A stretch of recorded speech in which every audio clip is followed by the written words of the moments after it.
Le ministère en charge de l'administration territoriale veut gagner le pari de la paix et de la sécurité, déclare le chef du département ce matin face aux membres du cadre sectoriel de dialogue défense-sécurité. Des membres réunis pour examiner le rapport sectoriel de performance 2023 et envisager des actions futures dans l'atteinte des objectifs. L'ouverture des travaux avec Jean-Eudes Bayala et Abdelaziz Yagibou. La sécurité et la défense burkinabé à l'épreuve des chocs endogènes et exogènes. En 2023, d'importants acquis ont été engrangés en vue de gagner le pari de la sécurité et de la paix, selon le rapport sectoriel de performance 2023 des secteurs défense et sécurité.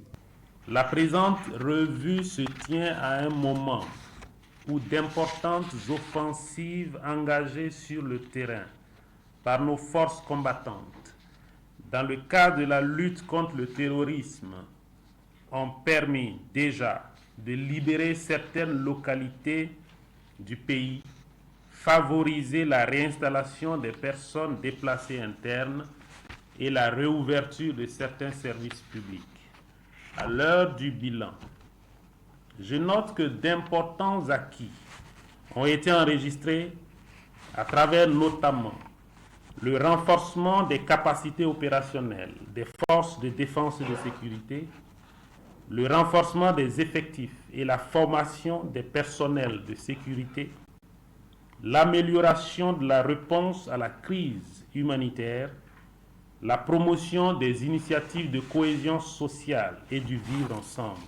2024, selon le ministre en charge de l'administration territoriale, est l'année d'espoir d'un triomphe final sur le terrorisme, d'où l'intérêt selon lui de mettre à profit cette tribune pour analyser avec un esprit critique le bilan du plan d'action sectoriel pour la stabilisation et le développement en vue d'en tirer de bonnes leçons pour les batailles engagées et celles en passe de l'être.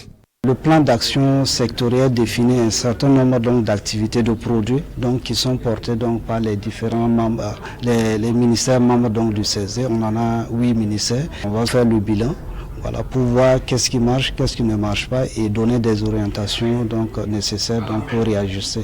Tout en prônant une plus grande synergie d'action dans la prise en compte des questions sécuritaires, le ministre en charge de l'administration territoriale indique que le gouvernement attend de ces réflexions des idées et propositions pour mieux faire face à l'ennemi. Du reste, il rassure que des efforts se poursuivent pour permettre aux FDS et VDP de bénéficier des conditions nécessaires pour lutter efficacement contre le terrorisme.